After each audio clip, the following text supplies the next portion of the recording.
Hello मैत्रिणींनो, स्वागत आहे तुमचं माझ्या यूट्यूबच्या नवीन व्हिडिओमध्ये. तर आजचा व्हिडिओ स्पेशली त्या लेडीजसाठी आहे ज्यांना हँड एम्ब्रॉयडरी आवडते आणि शिकायची. तर आजच्या व्हिडिओमध्ये मी तुम्हाला हँड एम्ब्रॉयडरीसाठी काय सामान लागतं, मटेरियल लागतं, ते तुम्ही कुठून मागवू शकता याची लिंकसुद्धा मी खाली देईन आणि त्या मटेरियल सांगेन मी तुम्हाला. सो माझी आरीवर्कची पण एक सिरीज चालू आहे आणि आता ही हँड एम्ब्रॉयडरीची सिरीज आहे. तर मी प्रयत्न करेल की दिवसाआड वगैरे व्हिडिओ टाकेल, एक दिवस आरीवर्क आणि एक दिवस हँड एम्ब्रॉयडरीची व्हिडिओ टाकेल. सो जर तुम्हाला मागवायचं असेल तर मी लिंक देतेच आहे. आता आपण मटेरियल पाहूयात कोणतं कोणतं लागतं आहे. सगळ्यात आधी जे हँड एम्ब्रॉयडरीसाठी मटेरियल महत्त्वाचं म्हणू शकतो आपण ते लागतं ते ही रिंग आहे. तर ही रिंग 12 इंचची आहे. तुम्ही याच्यापेक्षा लहान मोठी कोणतीही घेऊ शकता, हीच घ्यावी असं काही नाही. ही बेटर पडते, आरीवर्कसाठी पण करता येते आणि हँड एम्ब्रॉयडरीसाठीही जमते. तर ही रिंग 12 इंचची रिंग, कोणतं एखादं कॉटन फॅब्रिक. तुम्ही जर सुरुवातीला प्रॅक्टिस करायची असेल तुम्हाला, तर मी म्हणेल की तुम्ही एक व्हाईट किंवा ऑफ व्हाईट अस्तर जरी वापरलं तरीही चालू शकतं, कारण ते प्रॅक्टिससाठी बेटर असतं. त्याच्यानंतर थ्रेड्स लागतात. हँड एम्ब्रॉयडरीचे स्पेशल कॉटनचे थ्रेड्स असतात, सिल्कचे थ्रेड पण असतात, पण सिल्कच्या थ्रेडचं कसं असतं की पटपट उरकत नाही. हँड एम्ब्रॉयडरी जे आपण आरीवर्कमध्ये वापरतो तेच थ्रेड नाही, हे हँड एम्ब्रॉयडरीचे स्पेशल थ्रेड असतात. तुम्ही पाहू शकता हे अँकरचे थ्रेड आहेत, हे कॉटनचे.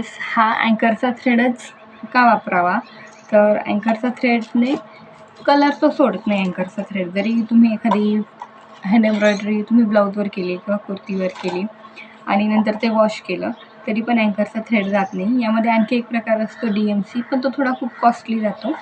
आणि आणखी एक असतो की डॉली हा थोडासा कमी रेंजचा आहे थ्रेड, पण त्याचं गॅरंटी नसते की तो कलर सोडेल की नाही.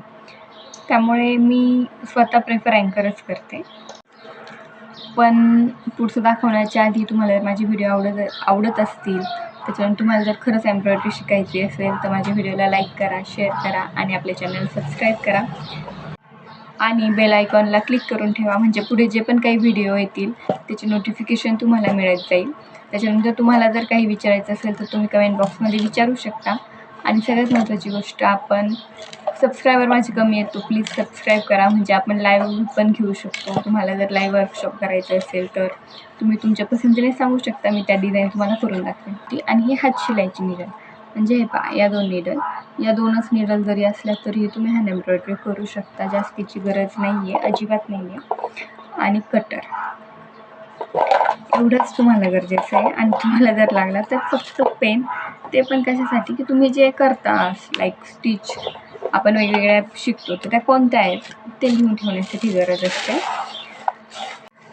तर तुम्ही हँड एम्ब्रॉयडरी किंवा आरीवर्क करा, तुम्हाला सगळ्यात महत्त्वाचं म्हणजे ही जी रिंग आहे त्याला मी आता ऑलरेडी कापड गुंडाळलेलं आहे. तर आपण जशी ब्लाऊजला पायपिंग वगैरे तिरकं कापड कापून घ्यायचं आहे. म्हणजे आता समजा हे कापड आहे, तर हे सरळ झालं, हे पण आडवं, म्हणजे ते एक प्रकारचं सरळच कापड झालं. हे अशा बायसमध्ये कापायचं आहे, इथे आणि इथे असं कापड कापून ती जी एक स्ट्रीप निघेल ती लांबीने अशी इथे गुंडाळून द्यायची आहे. आणि तुम्ही त्याला जो आपला फेविक्रिल ग्लू असतो त्या फेविक्रिल ग्लूने चिटकवलं तरी ते एक दिवसात चिटकून जातं. याने फायदा हा होतो की यामध्ये अडकून कापड फाटत नाही, तुमचं कापड सिक्युअर राहतं जेव्हा पण तुम्ही ब्लाऊज कराल, कुर्ती कराल. आरीवर्कसाठी हेच आहे. काही लोक दोन्ही पण रिंगला गुंडाळतात, पण एवढं काही गरजेचं नाही आहे. तुम्ही एका रिंगला जरी गुंडाळलं तरी ओके होऊन जातं. तुम्ही हे रेडी करून ठेवा. आणि आता आपण शिकणार आहोत की ही जी रिंग आहे याला कापड कसं लावायचं. तर पहिले तर तुम्ही रिंग दोन्ही सेपरेट करून घ्यायच्या. या 2 सेपरेट रिंग केल्यानंतर जी कापडा बांधलेली रिंग असते गुंडाळलेली ती आतल्या बाजूने टाकायची आहे आणि जी स्क्रूची रिंग असते ना ती वरच्या बाजूने ठेवायची. तर एवढं झाल्यानंतर हे पहा अशा पद्धतीने तुम्ही रिंग एकमेकींमध्ये गुंतवायची आहे.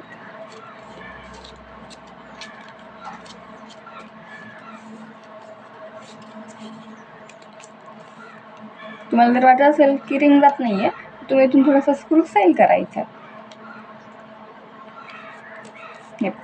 स्क्रू सैल केल्यानंतर पुन्हा एकदा सगळ्या बाजूने रिंग बसली की स्क्रू पुन्हा थोडासा टाईम घ्यायचा इथून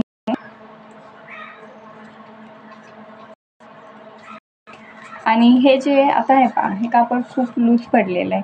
तर हँड एम्ब्रॉयडरी असेल काही असेल आपल्याला एवढं लूज कापड लागत नाही, त्यामुळे कापड बाजूने ओढून घ्यायचं. पण ओढताना रिंगला पण दुसरा हात ठेवायचा की रिंग मागे पुढे होणार नाही, दोन्ही रिंग सारखे राहतील.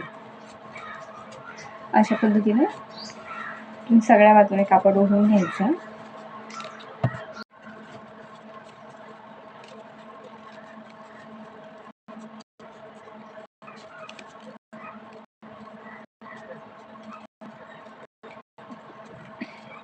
सगळ्या गोष्टींसाठी हँड एम्ब्रॉयडरी असेल किंवा आपण कला, तर त्यासाठी संयम असणं गरजेचं, त्याशिवाय काहीच होणार नाही. तर बघा अशा पद्धतीने मी कापड लावून घेतलेलं आहे. तर आता हे बाकीचं कापड उरलेलं आहे ते तुम्ही कट पण करू शकता, किंवा जर तुम्हाला कट करायचं नसेल, कारण काय होतं ते बारीक बारीक कट केलं की कुठे पडून जातं आपल्याला कळत पण नाही. तर माझी सगळ्यात बेस्ट आयडिया मी तुम्हाला सांगते की या अशा प्रकारे गोल करायचं आणि इथे पिन लावून टाकायची. लहान मुलं आहेत माझी 2, त्यामुळे खूप प्रॉब्लेम होतो शूटिंग करायला, टाईम पण कमी भेटतो, पण तरी मी प्रयत्न करते काहीतरी करायचा. आणि मी तुम्हाला पण सांगेन की खरंच लेडीजसाठी खूप महत्त्वाचं आहे स्वतःची इन्कमिंग असणं. नवऱ्याला ₹1,00,000 पेमेंट असला ना तरी आपले ₹1,000 आपले असतात. ते 1000 का होईना पण कमवायचा प्रयत्न करा.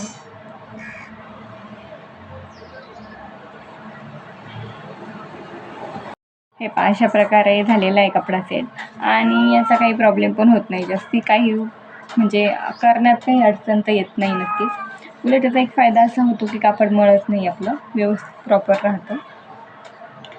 आणि दुसरी महत्त्वाची गोष्ट ते आता याच्यातलं नाही आहे आपल्या क्लासमधलं, पण हे पहा मी अशा प्रकारे माझ्या घरामध्ये 2 लहान मुलं आहेत, त्यामुळे मी अशा प्रकारे ह्या बॉलपिना अडकवण्यासाठी केलेलं आहे. तुम्हाला जर हे कसं केलं पाहिजे असेल तर मला तुम्ही कमेंट करून सांगा, मी तुम्हाला नक्कीच नेक्स्टच्या व्हिडिओमध्ये कसं करायचं सांगेन. त्याच्यासाठी एवढंच बस, भेटूयात पुन्हा पुढच्या व्हिडिओमध्ये. तोपर्यंत बाय.